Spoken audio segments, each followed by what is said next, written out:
EKG qog'ozi tasvirlanadi, EKG qog'ozi tasvirlanadigan bo'lsa, masalan,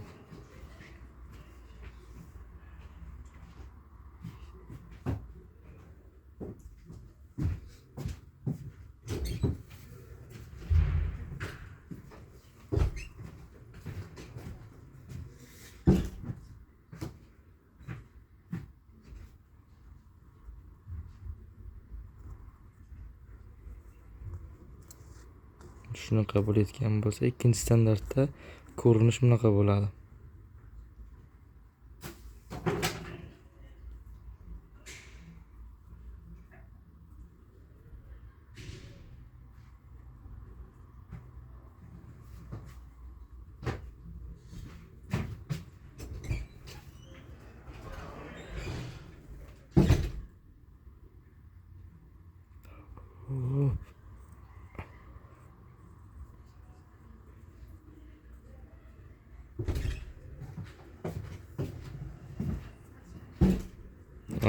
Zo'r.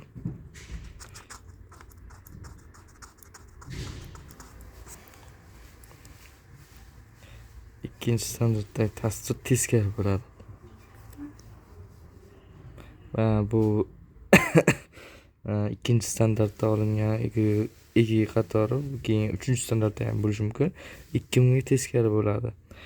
O'z navbatida bular ritmni aniqlashga yordam beradi. Xo'p, keyingisi EKG. Xo'p, EKG ni o'rganishda 5 ta tishchadan foydalanamiz. PQRST, yurak kompleksi. Endi bilan o'zini bo'layotgan bo'lsak, PID ga masalan pitchcha masalan pitchcha bo'lmachilarni qisqarishga javob beradi. Xo'p, QRST bo'layotgan bo'lsa qorinchani qisqarishga javob beradi. T bo'layotgan bo'lsa qorinchalar respolarizatsiyasiga javob beradi.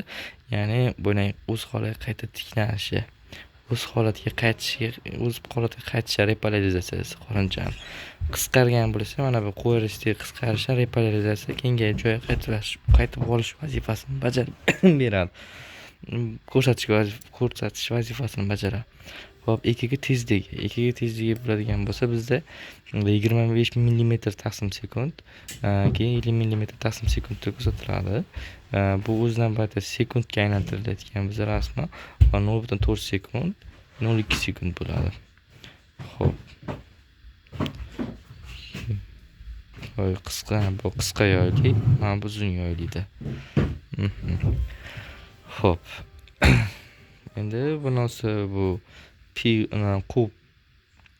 PQRST tishchalarni bu ko'rinishi qog'ozda. Bizda mana bunaqa bo'ladi. 1 mm-lik esa 0.04 cm, 0.04 sekundga teng tezligi. Agar 5 mm bo'layotgan bo'lsa 0.2 sekundga, ya'ni 0.20 sekundga teng bo'ladi tezlik. Masofa.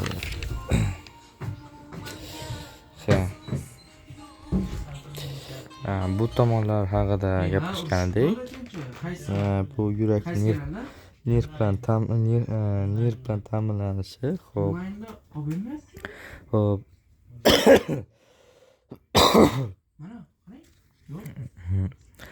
Yurakda bo'layotgan bo'lsa, yurak bu ajoyib a'zo, tan olish kerak. Juda shoshadigan va juda masalan organizm ichidagi organizm deyishga mos keladi. Chunki o'zi xususiy nerv tarmog'iga ega, xususiy muskullari bor va o'zini ta'minlash uchun xususiy, masalan, aortadan chiqadigan eng toza kislorod bilan o'zini ta'minlaydi birinchi bo'lib. Bu tomonlar bilan gaplashgan edik. Men konspekt mashqida guruhga yozib tashlagan edim. Bu Tarel, Vinki Bachman bular tolalar haqida gaplashgan edik. Yozib tashlagandim. Refraktorlik bu maksimal impuls o'tkazuvchi. Impulslar soni bizga impulslar soni bo'ladigan bu impulslar soni bizga qisqartirish soni bilan teng. Masalan, sinus tugunida sinus tuguni 60 tadan 90 tagacha bo'ladi. Agar sinus tuguni o'zi normal odamda yurakni normal ishlashini ta'minlab beradi. O'zi impulslar chiqargan impulslar soni agar muammo bo'ladigan bo'lsa sinus tugunida yoki uzilish, turli xil kasalliklar natijasida zararlanayotgan bo'lsa, bu yerdagi impulslar soni kamayadi. Ya'ni bu yerda impuls hosil bo'lmaydi. Uni o'rniga AV tugun, arteriovendriklar tugun hosil qila boshlaydi. Tugunlarni impulslarni. U 40 tadan 60 tagacha impuls hosil qilib oladi. Keyingisi undan keyin giz tutami. Giz tutami agar bu ham zararlangan bo'lsa, giz tutami 20 tadan 40 tagacha bo'ladi. Impuls hosil qilib bo'ladi. Ana shu impulslar soni bilan shu yurakni o'zini nerv bilan ta'minlash tizimidagi impulslar soniga qarab yurakdagi o'zgarishlarni tahlil qilishimiz mumkin, uni o'qishimiz mumkin. Kelajakda masalan impulslar soni kamayganiga qarab shu patologiyani aniqlashimiz mumkin. Qaysi qismi zararlangan yurakda, muammo qayerdaligini aytishimiz mumkin. Xo'p, EKGga qaytadigan bo'lsak, xo'p, manfiy va musbat tomonlarga ajratiladi. EKG qog'ozi bo'layotgan tasavvur qilamiz. Bu EKG qog'ozi o'zira mana bu yerda izoliniya o'tgan bo'ladi. Neytral 0 pozitsiya, xuddi sonlarni tasvirlash o'qidagi o'xshab ketadi 0.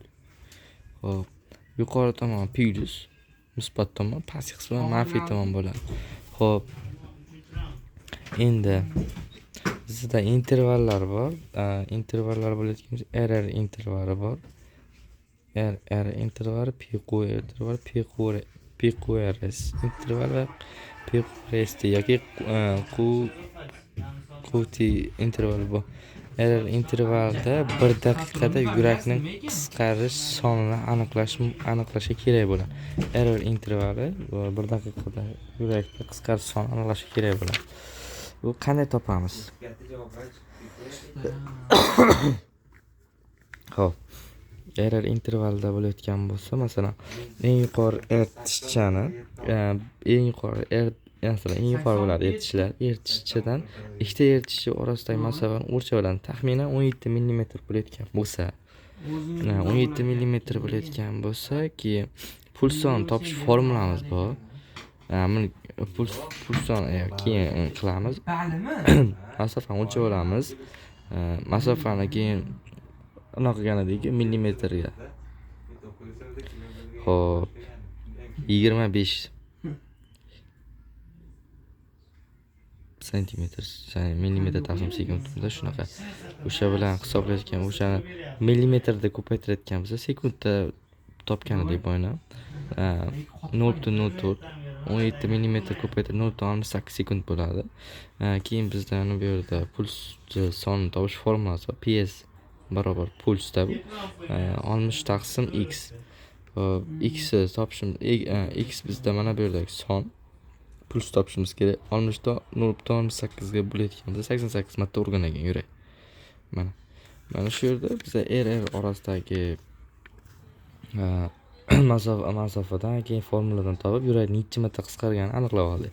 Keyingisi PQ bo'lmacha ichidagi o'tkazuvchanlik.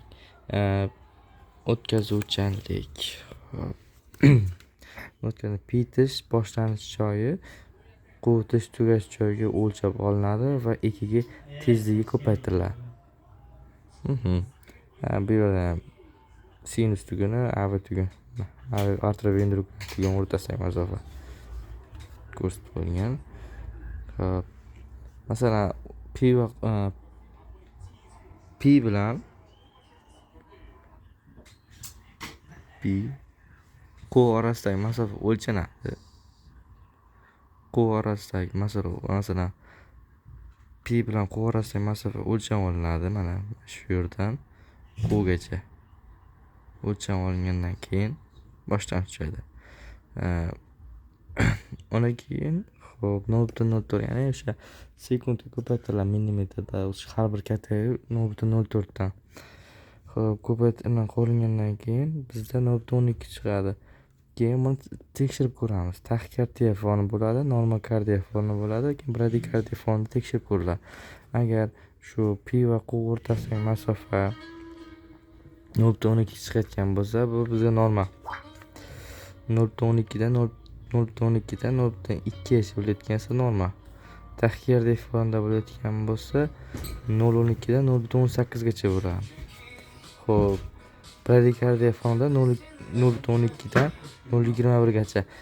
Mana bu yerdagi hammasi 0.21 chiqdi-ku, deyap 0.12 chiqdi-ku deyapsizlar-ku.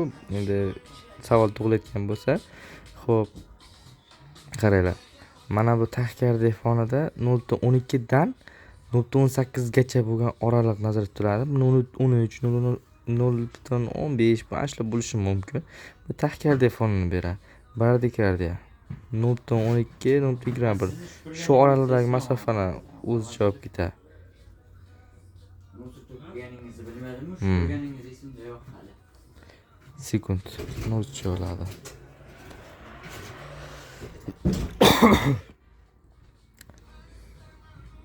Qo'yirish fonida tekshiruv bo'layotgansa, qoramchalarni ichida o'tkazuvchanlik. Quvvatish boshlanishidan isitish tugashigacha bo'lgan masofani 2 ga tezligi ko'paytiriladi. Bu ham fonda o'lchanadi. Masalan, taxikardiya fonida bo'layotgan 0.5 o'lchab olinadi. Masofa qo'yirish bo'layotgan bo'lsa, quvvatishdan boshlanib isitishgacha o'lchanadi. P, Q, R S bo'layotgan bo'lsa, oraliq masofa o'lchab olinadi. Keyin masofa ko'paytiriladi. Ya'ni o'shalangan. Millimetrdagi masofamiz ko'payadi. 0.04 ko'paytirib olamiz. Taxikardiya fonida 0.5 dan 0.6, 0.05 dan 0.6 sekundgacha, normal kardiya 0.6-0.1 sekundgacha. Bradikardiya fonida 0.1 dan katta. Normalda 0.28 qilib turibdi. Mana shu to'g'rida tushunchalar.